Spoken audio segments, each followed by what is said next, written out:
Welcome back, everyone, to another episode of the AWE Digital Wellness Weekly Podcast. Today, on a Wednesday, instead of our normal time on Fridays, I am joined, as always, with my co host, Christian Dominique. Christian, how are you doing today? Why on Wednesday, Mark? Making it confusing already for me. Can't Yeah, concentrate, don't have willpower. My wellness is not in a good state.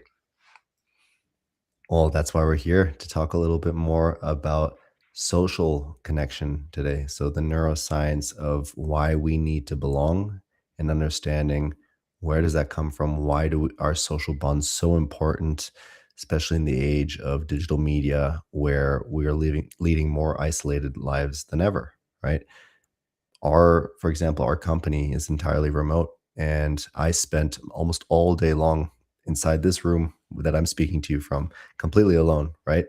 And I think a lot of people are leading similar existences out there, that they're working remotely, and they might not be aware of what's actually going on under the hood from depriving themselves of social contact for so long. So I'm looking forward to this conversation. I think it's a very relevant conversation for a lot of people to be listening to today. So thanks so much, Christian. Well, yeah. So we started, with the need to belong, right? So, Mm. what would you say? Does that look like? Is it a small or big need? Does it depend on many factors? And what does the neurons and the neuroscience say about belonging? Yeah, so it's one of our six primary needs, the need for love and connection. I've spoken about this on the podcast before, but we have the need for certainty. We have a need for uncertainty. We have a need for significance, feeling important about ourselves. We have a need for love and connection. We have a need for growth, and we have a need for contribution. Those are the six essential needs. And a lot of people need to recognize that there are certain uh, things that happen, in the brain when we spend time with others. For example, with women, like when they spend time with their child, oxytocin does get released, and this is a chemical that does make you feel good, and it's an important one as well. It's important to know that um, this is not just some sort of social need. It is, very much biological as well. Well, yeah, definitely. Oxytocin is one of the key hormones in women, but also in men. We do have and Yeah. secrete oxytocin in both sex.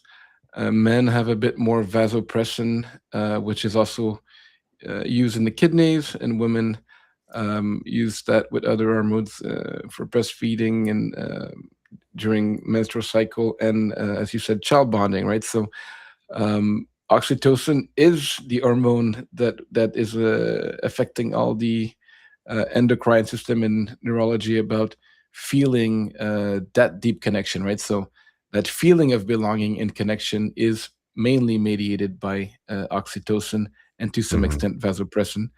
So thanks for talking about this. And in terms of why would that be, necessary? Why do we human need to bond? Well, I mean, there's a lot of ancient evolutionary reasons for it, but Homo sapiens, they became the most dominant species on the planet because of the ability to form these interpersonal, intertribal bonds with each other. More importantly, more so because, um, Christian, every day we go out, we purchase things from the store, and we have this agreement with the person that we're buying whatever from, that they endow the same value to the money that you're giving them that they would to that money. So what bonds Homo sapiens essentially is this ability to engage in abstract belief, whether that's religion, money, right?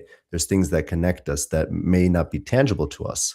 And so for in ancient times, the Homo sapiens, they had to come together to basically overpower predators or threats, enemies. And there were the Neanderthals, who were much more physically dominant than Homo sapiens could beat a Homo sapien one on one. But the Homo sapiens had the ability to form these groups and to communicate with each other in these groups. And that's the reason that they became the most dominant species on the planet. It really is a evolutionary and survival adaptation in the species.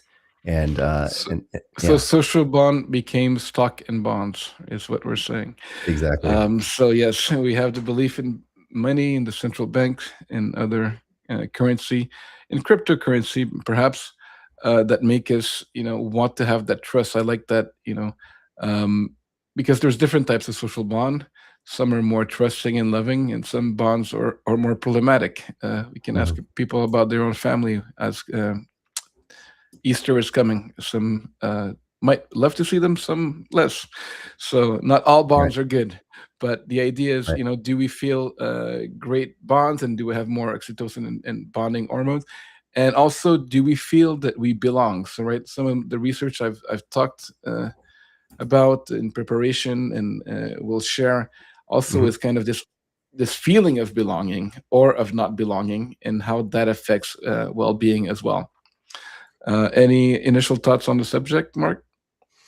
Well, yeah, I think it's important to feel like you are a part of a group, part of a tribe, and I think that a lot of the social structures in the last couple of decades, which was normally upheld by religion, right, and perhaps some sort of government totalitarian regime, um, a lot of people no longer espouse a specific religion, but I would say that what keeps a lot of people together now are ideologies and beliefs rather than the religions in the old days. So we're still looking for some sort of connection to know who's in the in group, who's in the out group, but still those ancient, more primitive parts of us, they just don't go away, right? You can never really be a And lone wolf, but it's not in our nature.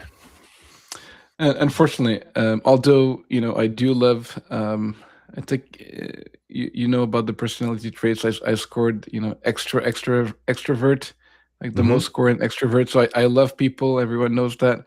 Um, but I do find that it's still dangerous to not to love people, but to have this idea that you mentioned about in groups, out groups. You know that social media is polarizing people to be more and more in different groups, right? We have this inclusivity kind of dialogue, and I live in Montreal. I have very inclusive friends. We have people from everywhere in every denomination in our company and in our group. Yet in social media, that's not the case. It's more, are you in this group or that group? Whatever that group might be, and you can call it left or right, black or yellow, Right. or young or old, right? So there's all those divisions, uh, Mhm. and that is using that brain, that neuroscience of us, which has this kind of default mode to trust to a certain degree, but to trust less if people look less like you because there's more Right. uncertainty and danger, right? So that's all the neuroscience of belonging, and there's some beautiful part of it, but we also have to talk about the part that is ingrained in the biology that is not so good and that we should be careful, right? Yeah. Are you aware of the minimal group paradigm, the classic experiment that was performed in the 1970s? Have you around, like, No, in I group. I I I know that Yeah, the maximum group size of human is about 200 that we can comprehend, yeah. but I don't know about this specific study. I'm sure if I explain you've probably heard of it, but, there was a experiment in social psychology developed by Henry Teifel, I think that's his name, and they basically wanted to see what are the minimal conditions that are required for social discrimination to occur, right? Mm, So, like, what's the bare minimum for people to have to form an in group and an out group and to start dislike like each other?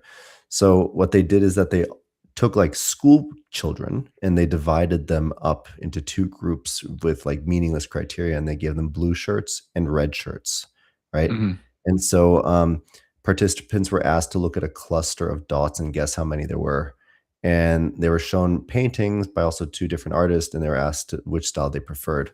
So basically, what they saw was that without the kids didn't know each other either, right? And basically they saw that there was in-group favoritism going on, right? So when people wore the same color shirt, that they would be more favorable to people in their in-group than to people in the out-group. So they basically took some sort of arbitrary characteristic, and that became their defining identity in the in-group, right? So it just goes to show you that this uh, this adaptation that we're alluding to, this need to feel belonging, is really a strong driver of our behavior in the first place. Yeah, and it, like you said, it can be triggered to feel, belong, and also to feel that someone might not be belonging. And, Mhm. to explain also, we talk a lot about the analogy of fight or flight and of survival and imageries of tigers that you've probably heard, and Mhm. of all those, now it's like imaginary killers in the dark street. Yeah. Well, maybe in some streets in some countries, but not here. But even that, the amount of actual danger is very little compared to what it used to be. But for the social bond, there's another type of danger, right? So most people today, maybe there's MacGyver, and I'm dating myself, or a few people that live in the woods that can, be completely self-sustainable. I know a few. I know people that live the winter in unheated in Canada, in the outdoors, but that's not the majority of us. Majority of us don't know how to kill animals, or to fish, or even if they're Yeah. vegetarian, to cook their own food or to have their own necessities, right? So now what we're talking about is another form of survival.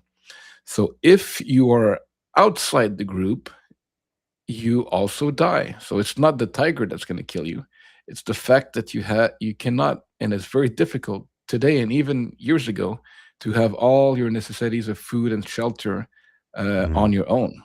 So that's why the idea of the lone wolf, or men in a or woman in a desert island, um, is kind of a fantasy, because yes, a Right. few can do it, but in reality, yes, I've seen documentary of people living in an island for 200 days, and I've met people that were lost in different places that survived. It is possible. It's just not the best way to go about it, and their body will have fear when we feel that we're out of the group. The problem Yeah. is, though, that many times here, being out of the group might also be being kicked out of social media, which doesn't mean you die physically, but socially it could be the equivalent, depending on if you get, no more income. We Mhm. know some of the measures that were happening in terms of, losing bank account, losing access to money.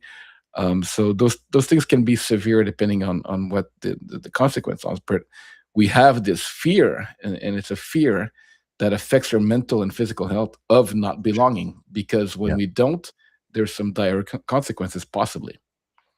Yeah, and on top of that, there's also the myth of the self-made man. A lot of people just believe that people like Jeff Bezos or Elon Musk are completely self-made, whereas if you look at their history, they are just as much as anybody else a product of their environment, and they were in environments or conditions that helped give way to who they are today, right? They had mentors around them, and people are sponges, right? We're a reflection of the people that we spend most time with. And um, just to say that like these people could have become extremely successful in isolation, I think is a bit of a fallacy, right?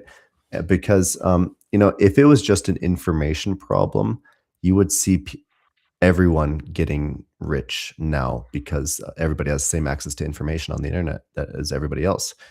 But that's just not the case. Like, just the information alone does not cut it. Like, you need something more. You need mentorship, you need guidance, you need a group around you to help you develop as a human being. And if you would just expect yourself to do this all alone in isolation, it's just not gonna work. And you probably need, people forget, a lot of entrepreneurs, a lot of people with success, or whatever metrics that you want to, just forget to talk about the simple element of luck, of Yeah, where you are at the right time, and what happened, and how the stock market changed, and this, and who acquired what for what reason. And in reality, we're all interconnected, right? So there is not even a possibility to have a self-made man. We depend on our forefathers. We depend on our parents having sex. We depend on so Yep. many things to just be where we are. So we cannot pretend that Yeah.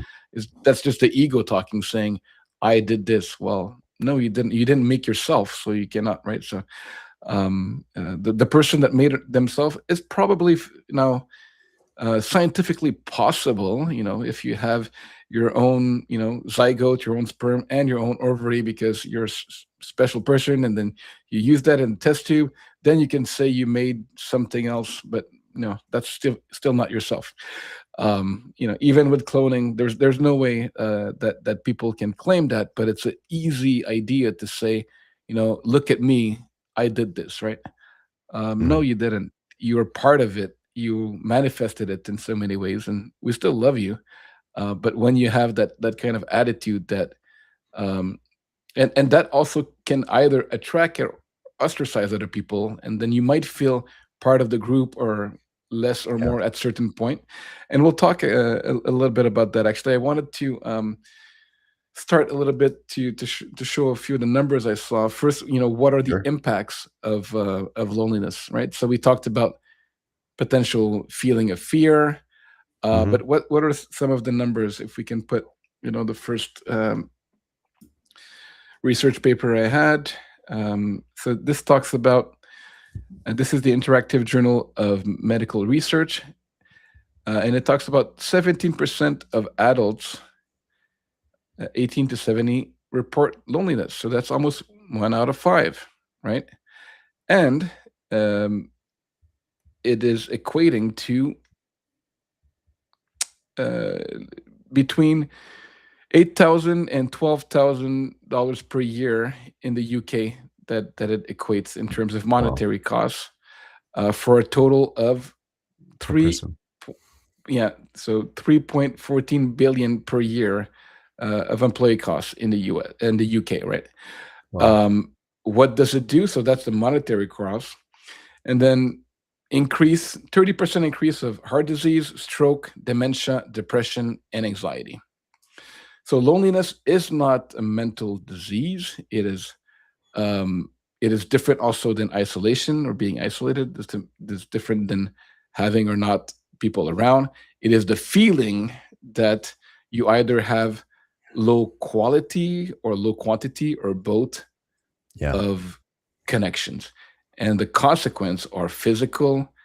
We talked about heart stroke, heart disease, and mental depression, anxiety, dementia. And there's others, but this is just a study. So just wanted to give that it talks about alcohol consumption and others. What are your thoughts on those stats? Isn't that surprising a little bit, Mark?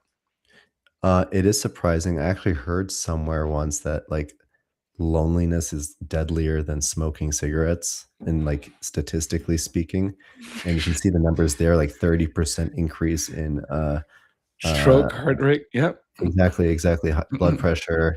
It sounds like hypertension to me. It sounds really serious. So, um, I think yeah, it's crazy because we don't take it as seriously as smoking perhaps, but smoking wasn't even taken seriously like half a century ago. So, yeah, it's very surprising.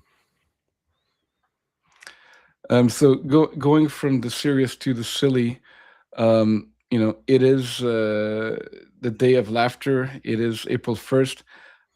As we go to the next study, I'll share some of, and if you have in the audience, right, it's April 1st. So in North America, in many places, it is a day of jokes. In other countries, there's different dates. Like in Venezuela, it's in this December 28th, if I believe. And I got Mhm. caught in other countries because I didn't know the date. But I rarely get caught in April 1st because I'm the one normally making the jokes. And I'll share it throughout the podcast if you care. If you're not, send me some tomatoes if you don't like my jokes. But I'll I'll share a few April Fool jokes I've seen and done across the year. And to relate to that, the next study talks about laughter and how that can actually be useful or not for loneliness, right? So Mhm. this is a Japanese study looking at loneliness, laughter, and mental health in the Japanese general population. It's a cross-sectional study from 2025, so very recent, October. but the article, very clearly states, and this, if you're in mental health care, you probably know the PHQ-9 and GAD-7. So this is anxiety and depression regular scales, and this links, loneliness is associated with never laughing among adults in Japan, right? So, an absence of laughter being linked to higher odds of anxiety, Wow. depression, and loneliness, right? Very clear links to the three things. You don't want to be lonely, anxious, or depressed. So, Yeah. you want to be laughing, guys. Come on. So, if you don't like my jokes, maybe you're lonely or depressed, or maybe I'm a bad recycled comedian trying to be a neuroscientist. You decide, Mhm. guys. So loneliness, has health. It's obvious from these 2 studies that it has, serious health impacts. Um, what can people do to, like, what taking this knowledge in mind to, like, counteract that? Well, here it talks about the importance of reducing loneliness and promoting positive emotional experience, such Yeah. as laughter, right? So, awe is a positive emotional experience, laughter is a positive emotional experience, and everything that awe digital wellness is trying to do is bringing positive emotional and cognitive experience. Mm, Isn't that right, Mark? absolutely. I think that awe is doing a really great job in this, and I think, you can go and sign up for one of our resets if you want to find out for yourself what the positive effect could be from one of Oz, impacts on the physical, emotional, psychological well-being. I had a question though that came to mind when you're reading that study. Do you think that it's like sometimes I'll see a video online that I think is really funny and I'll like laugh a lot at it, but I'm Hmm. alone. I'm alone laughing, right? Does that mean does that supplant that need for laughter? Very good question, and I thought about this for a long time because I kind of knew the answer, and I think you do, but I couldn't find a study, but I did find one. It's coming up a little bit later, so stay tuned. Do you think that laughing alone, as Mark mentioned, helps loneliness, makes it better, worse, or not? Study and findings coming up a little bit later. I did have something, a little bit interesting after this study, Mhm. looking at the different types of laughter, right? So this talks about laughter, yes or no, never laughing, and then I found another study that talks about the three types of humor, right? So how humor styles relate to feelings of loneliness and not mattering, which, as you know, I make dad jokes, so I love that not mattering, as in, anti. It's actually called anti-mattering. It's like, what the hell is this? Physics mixed with some, psychology. Antimatter-ing is now Right. a verb, which means feeling that you don't matter, right? Yeah. Not mattering to others. Okay. So this study, for those who are on the audio version of this podcast, is called "No Laughing Matter: How Mhm. Humor Styles Relates to Feelings of Loneliness and Not Mattering." Uh, it's from McDonald et al., and this is a Canadian study coming from University of Western. So again, pretty recent. This is 2020, and perhaps Canadians are funny or not, but we have different styles. And we know British humor and other humors are different, right? So a few interesting thing. I mean, this is April's Fool again. So I went all out on the laughter, and was not only laughing, but looking at some of the interesting ways that they looked at conceptualize humor styles, loneliness, and other factors. So one of them is that they describe four humor style.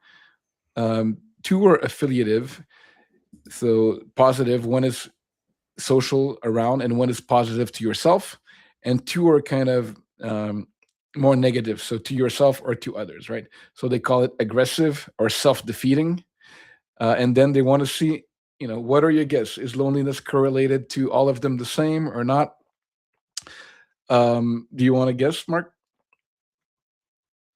I guess it would be related to all of them. I'm not sure. Well, we saw again that loneliness is 100% correlated in direction and also in linked with not mattering or anti-mattering. Mm, So again, the more lonely you are, the less you feel that you belong or that yeah, you matter, and vice versa. right. And what can humor do? Let's go to the next slide and look at some of the results.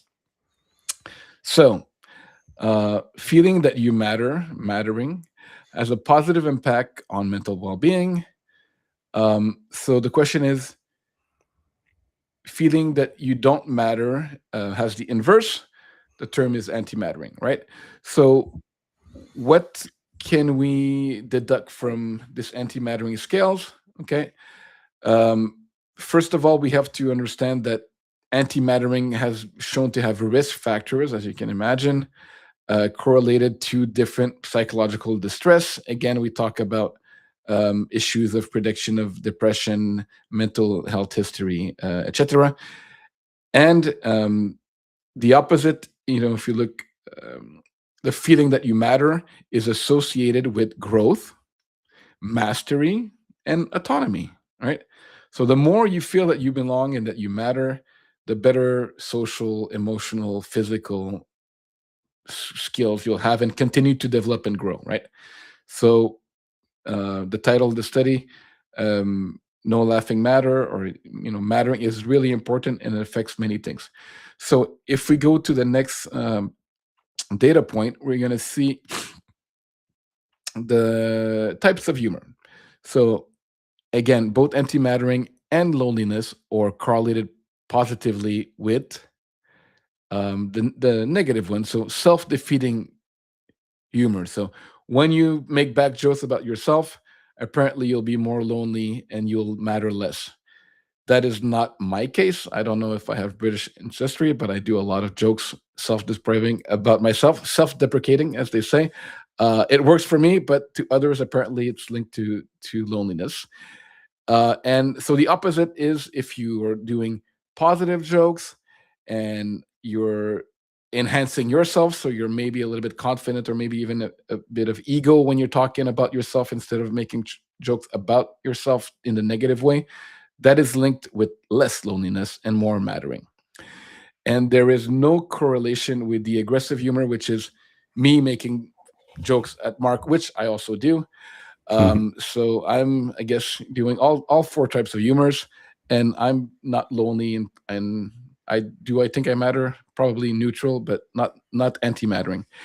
So the other, last part, if we want to go into what specifically, and because again we're talking about humor, I went all out on this study. Hope you find this interesting. What is the difference between aggressive humor between men and women?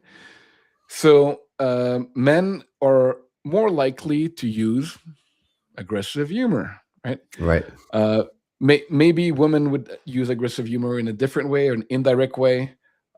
Maybe it won't be as funny. They'll be aggressive in an unfunny way. I don't know, but it says like gender norms and joking to push boundaries while still adhering to some social norms, which we tried to. We didn't get deplatform yet, Mark. So I Not guess yet. we're somewhat Not Taliban yet. socially. We're still trying. Okay, and then it says that in many animals, aggressive play is play fighting and is useful, right? So it says like maybe Mhm. verbal humor is also a man thing because men will fight more as they're young with their brothers and sisters and kids or cubs. So that was just interesting things, but that also means that for women, when you're doing more aggressive humor, then there is a decrease in social support. So at first we said it's neutral in general, but we see that for women, it's actually if you're doing too much aggressive humor, you'll have less social support. Maybe you're more lonely and you feel that you matter less. And for men, it is associated with positive, right? So men, we're not going to genderize anything, but there is some differences in there. So men can go out and be a little bit more banter and aggressive in the humor and still feel not that the group will accept them, right? I can tell you, Mark, you're a horrible human being, and I think we're still okay. So things like that. I wonder what type of humor is associated with increased perceived social support in women if it's not aggressive. Did the study mention So, that? so yeah, it is the two others that are universal for both. So it is making jokes about yourself, but in a good way. Like Self-deprecating. Chris is gonna be great. No, in the positive way, right? Oh, in the Chris is positive way. gonna be Okay. so great. Chris is amazing. You know, that's kind of the self one, or you're amazing, we're amazing type of social uplifting. So that's positive for everyone, Hmm. and only the aggressive is for men positive. And unfortunately, in general, if you're making bad jokes about yourself, Chris is going to be bad. Maybe you start to believe it. So now Yeah. you know. Don't be careful making bad jokes about yourself or your boss. Things could happen. Is So is there like an evolutionary reason for this? Like when, or is it just an aspect, a trait of the genders? Again, yes, we know that one of the supposition is play fighting, but we Mhm. also know that men have to compete more, for sex. Right.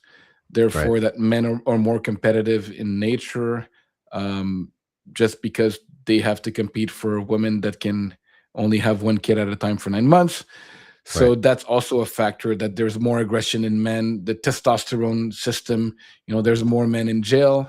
There's also more entrepreneur because they take more risks. There's more fighter pilots.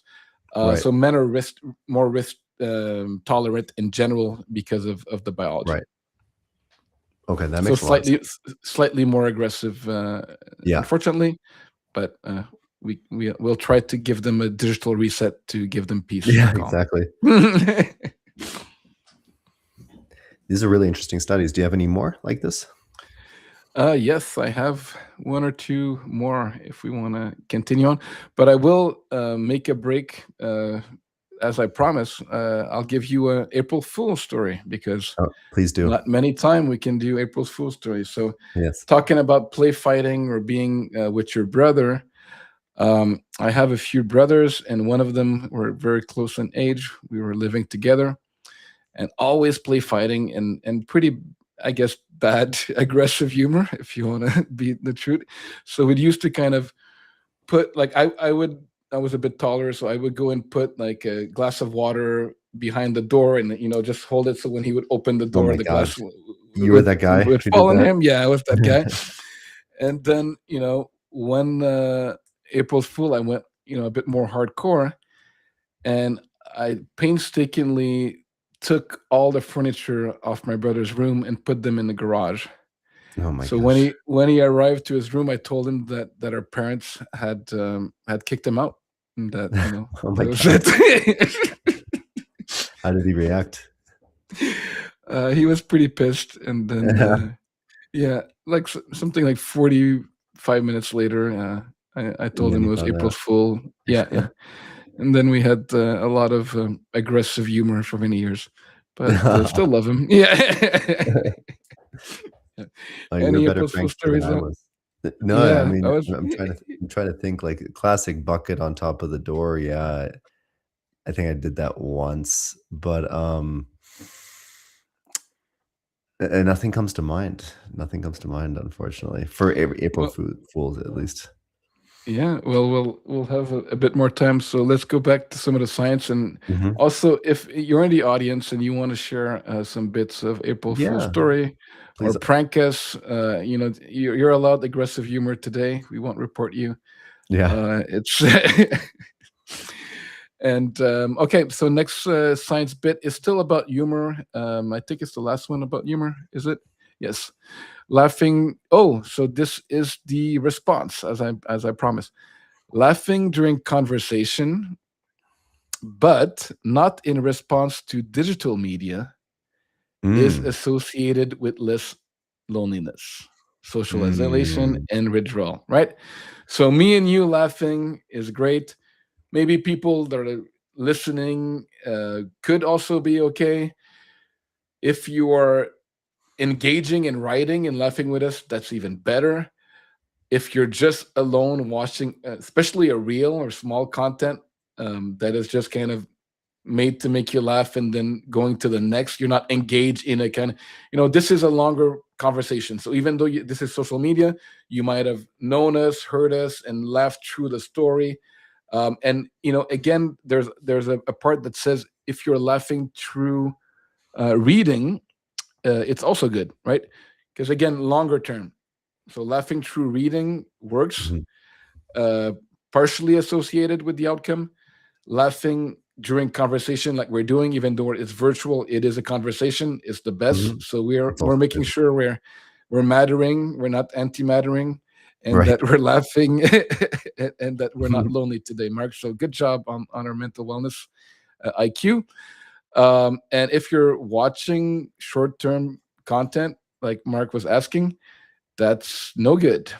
So that's what this study said. And for those who want to look it up, it's called Laughing During Conversation, but Not in Response to Digital Media, a cross sectional study in German adults, Mm, 2023, and it was published in 2020. So the data 2023, published in October 2025. super interesting. So, laughter with people is the best. Laughter over Zoom or Google Meet or just a video call is the second best. Then laughing at a book is the third best. And then the worst is probably laughing at social media on your phone alone. That's correct. Makes So we can yeah. go to another study which now looks at more specifically laugh therapy. And then I found a few ones. This one is a Turkish one. Laugh therapy works, decrease the loneliness scale. And, let's talk about death, like always in our morbid laughing podcast. This talks about the people's fear of death when they're old, anxiety of dying, right? So, nursing home jokes of older dead people is what we're doing No. on April Fool, guys. Sorry. We will get canceled, I promise you, Mark. Yeah. So, so this is a real study, 2018, in the International Journal of Older People Nursing, not older people dying, but it looks at the interesting. We can laugh about it. They're using laugh therapy, so people might be laughing at their own deaths, and because that's better than fearing it, right? So, and what happened actually is that the loneliness decreased, but the fear of dying didn't. So they didn't laugh enough about the possibility of them having their last laugh. Oh my God. I think I'm Yeah. going to the dark side. Yeah. uh, so, yeah, that study shows that they still had, death anxiety, and that's okay. And we're not judging, but there was also a way to talk about death in a relieving way and have positive feelings about that, your own or your sickness or people in your family or grieving after that.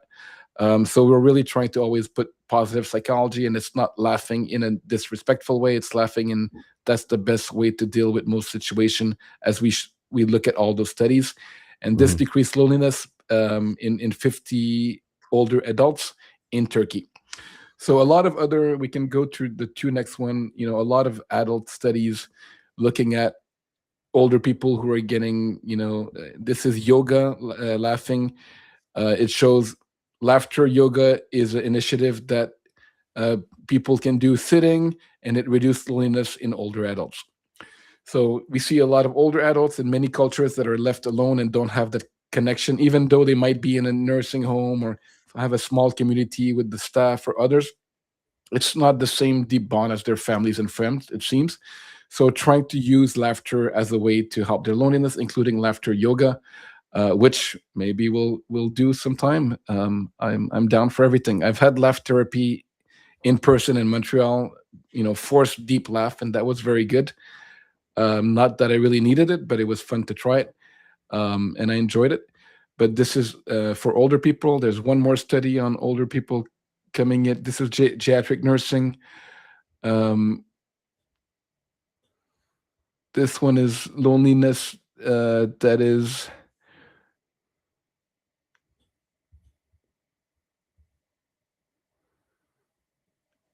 yeah, this is the final study. I had seen so many. Sorry, I had seen so many for older people, and finally, this one says now there are new technologies such as conversational agents and robots, which are tailored to the particular needs of younger people. Mm, And this lit review and my literature review suggests that digital solution developed to overcome loneliness can benefit younger people as well, right? So many of the literature is on, older people, but now we know that there's a crisis of loneliness in the younger generation, and that's yeah. one of the things that we focus on at Awe Digital Wellness. Do you want to talk about this as we talk a bit about the youth, and then we can go back and talk about the AI and technology involved in that? Did you see the recent news yesterday of what Spain did? Spain passed a new law that bans social media for under 16s, and I think they're the fourth country now after Australia, Denmark, and France to do so.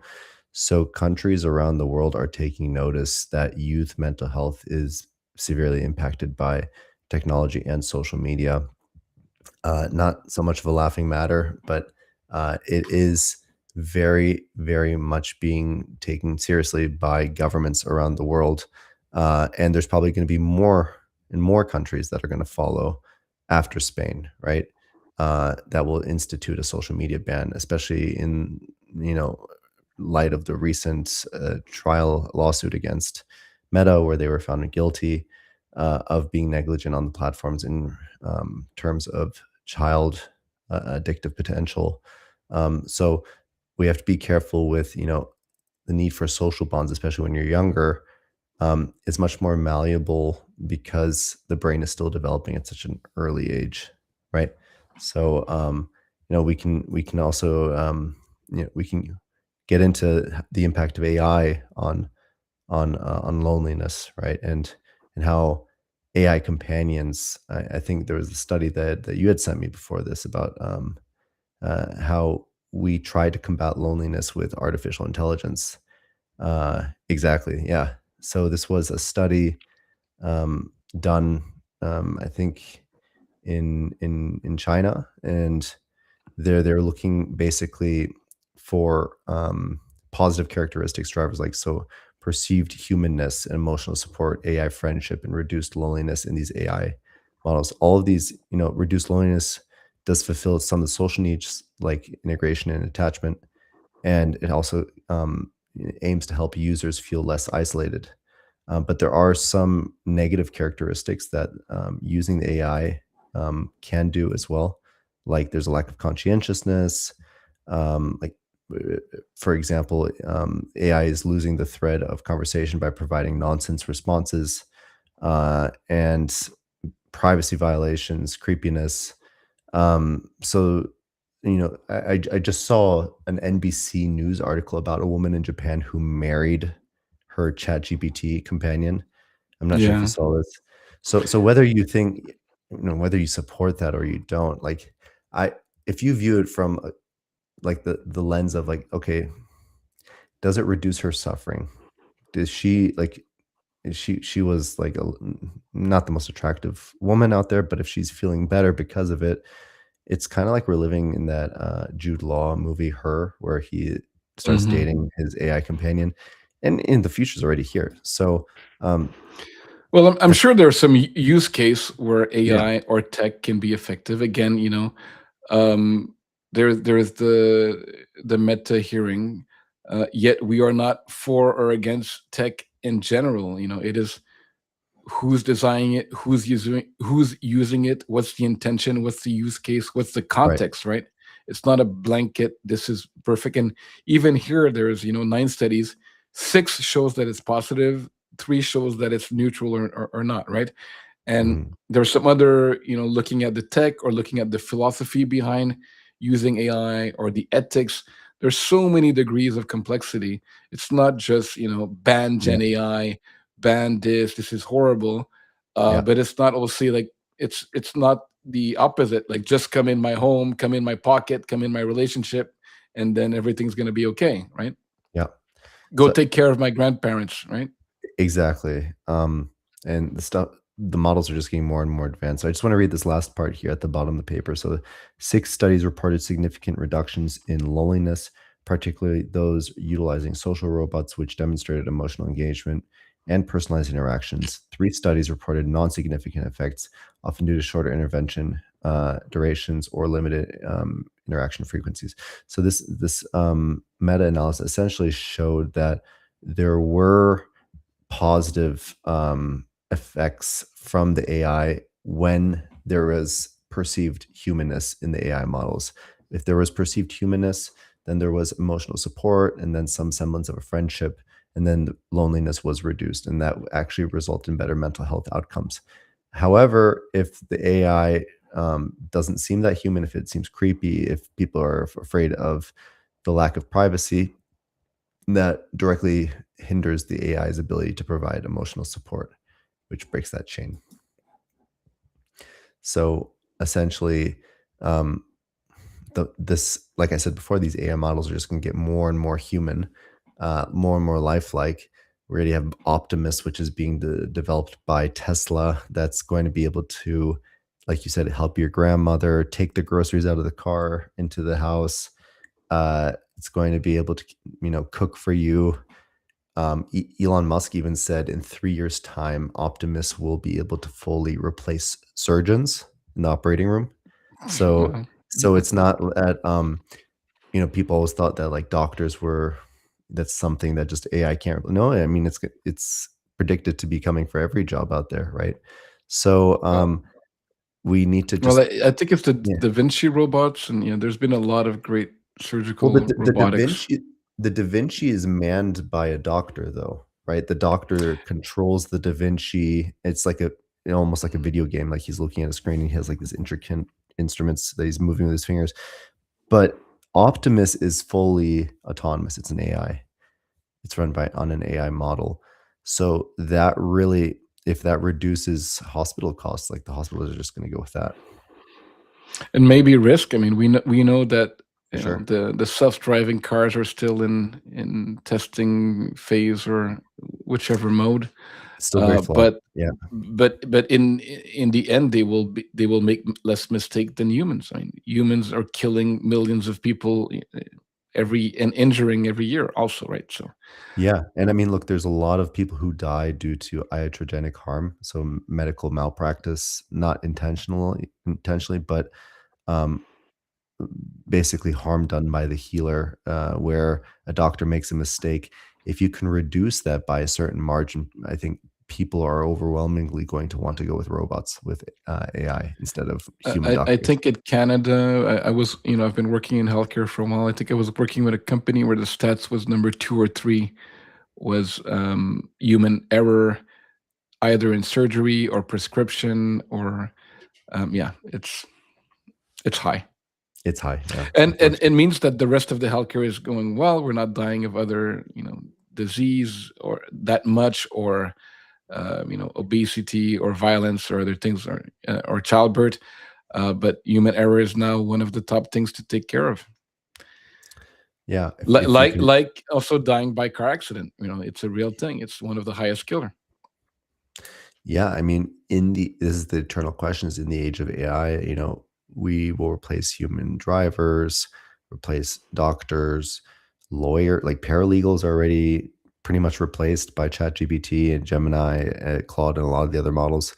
What will be the role of humans essentially in the future? And perhaps, To um, tell jokes on April 1st and not be lonely. That will yeah, be. exactly, exactly. I mean, well, Well, I think the CEO of Palantir, he said yesterday that, there's going to be 2 types of jobs, in the future, right? It's gonna be tradespeople, and then there's gonna be just neurodivergent people, right? And it's just gonna be like yeah, I'm serious, like super creative, like weird, wacky people, and then also tradespeople who are electricians, plumbers, all working yeah. on these data centers, right?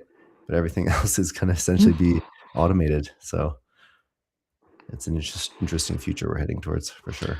Well, it is a societal thing, and it's somewhat an individual thing in terms that people still have choice if you want to believe in the illusion of choice. But in terms of we can. have a little bit more purpose. We can have a little bit more social connection, even though we're getting all those automation tools. And you know, great that my younger just turned 16, and he's Yeah. going to take his driving course. But I don't know how many years he's going to be able to drive. Really, we'll see. But that can happen, right? You can then you'll drive for fun instead of by necessity. And yes, millions and 100 millions of truckers and Uber drivers and taxis will have to do something else, and that is perhaps worrisome. There will be less, as projected, people employed, but we've seen this before. There's countries that have very low employment rate. I was in Spain when they had something like 60% employment for 40% unemployment at some point. Wow. That's There, huge. yeah, there's been some countries that had that in for certain years or decades or for longer. And I'm not saying it's ideal, but the human and what we're talking about, the human brain and the human person, or even more important, the social group is what's important, right?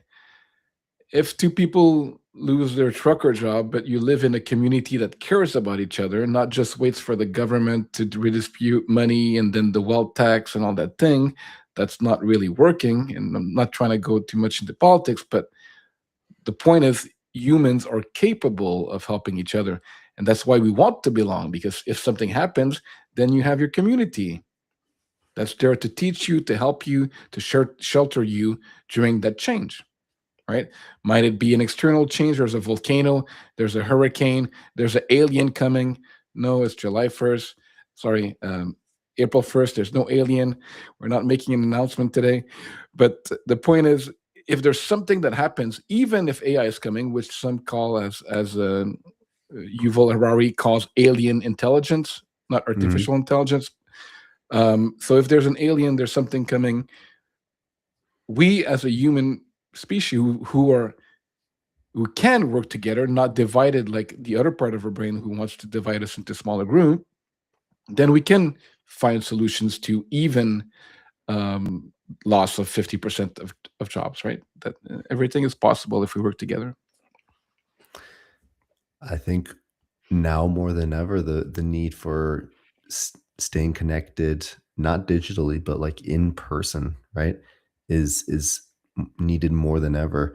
And I think part of the problem too, I forgot the term, but even if you're not working remotely, a lot of us lead, nevertheless, like very busy lives. Like you wake up, you drive to the office, you spend more time with your coworkers probably than you do with your wife or girlfriend or companion at home. Then you go to the gym afterwards, then you get home and then you like repeat. So like a lot of people don't have the opportunity for like social connections, like to meet people in these open spaces, right? I think that was what the term they use, open spaces. So like going to a cafe, seeing somebody read a Like the book, old starting. Agora and Forum, or Yeah, or smaller, yeah, yeah. yeah, or like Or a parts bank, or the it could be like metro, or a yeah, I mean, transport like, look, system, college, like, university campus, like, just walking up to be somebody and, like, starting a conversation, but having some sort of, like, community, some open space where like, agora, like you said, where you could actually meet other people. I think if especially if you live in the city, that's, like, very difficult to, like, find something like that, and Well, we're living in. doing an event in April, which is April Mm, 1st in Montreal, inviting people to commute and come and connect in person. We have some special treats yes. end of April, so look out for that if you're in the Montreal area. Because we want to do live events. Why not? We are human beings. It's fun to connect and respond, and Mark have a good rapport and with our guests. But we want to meet new people in person. We're also going to be in scientific conference and other conferences in the next few Yep, weeks. yep, We're meeting up with schools. Yeah, I yes, mean, youth organizations across North America, and clinics also here and in Europe. So you know anyone that wants to see us in the flesh and are tired of hearing us, or yeah, want to see more than that, please reach out to us. mhm, We're here to do a lot of things. We can collaborate. We're doing a live event with our partner in Montreal, so we'll announce our Montreal wellness partner that's going to do this event, co-host with us. Um, it's energetics, so we'll give more information about that, and we might do more events. We might do some in different places. Yeah, I think those are some of the solutions that we can actually not just talk about but do. Right, Mark? 100%, 100%. Just look, what's happening in your local community. Look on meetup.com, Eventbrite. Just try to get out there and see what's happening around you. Uh, Thanks, and we talked about AI. We talked about tech, about social media. We talked about laughter. Uh, sorry. Any other aspects of belonging and loneliness you want to talk about today?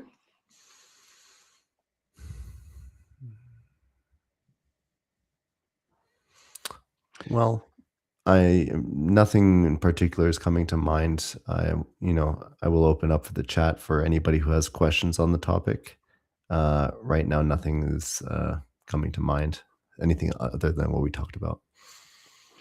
We talked a lot. I laughed a lot. I hope I didn't laugh alone, but if I did not feel lonely laughing. So it's okay. Thanks for being a proxy friend, Mark. I appreciate. Of course.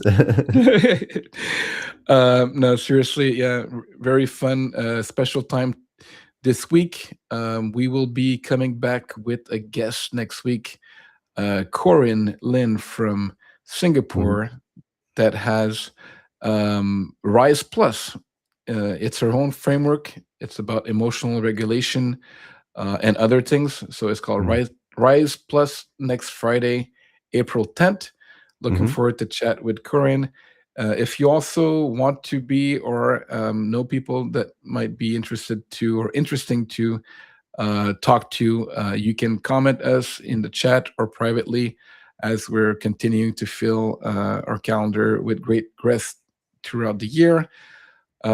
Thank you again for listening. Hope you had a good April's first with us and you learned a lot about loneliness and laughter, and hopefully the opposite, connection and mattering. So stay tuned for more awesome content, comments. Always fun to be with my partner in crime, Mark. And any last word for the audience and advice that they can use right away after listening to this?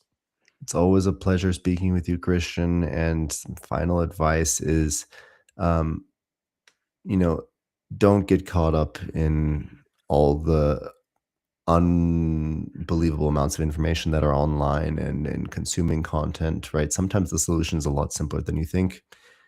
Go call a friend today, go call somebody, write somebody that you haven't spoken to in a long time, and just go for a walk and see if you meet some people. Thanks. Sometimes the simplest advice is the best. On that note, please connect with one or two people today. Thanks for connecting with us. Now go in the world and spread that happiness, that joy, that contagious contact. And don't be afraid to build connections with courage and compassion. See you guys next week and happy uh, long weekend or Easter holidays for those who celebrate it. Talk to you soon.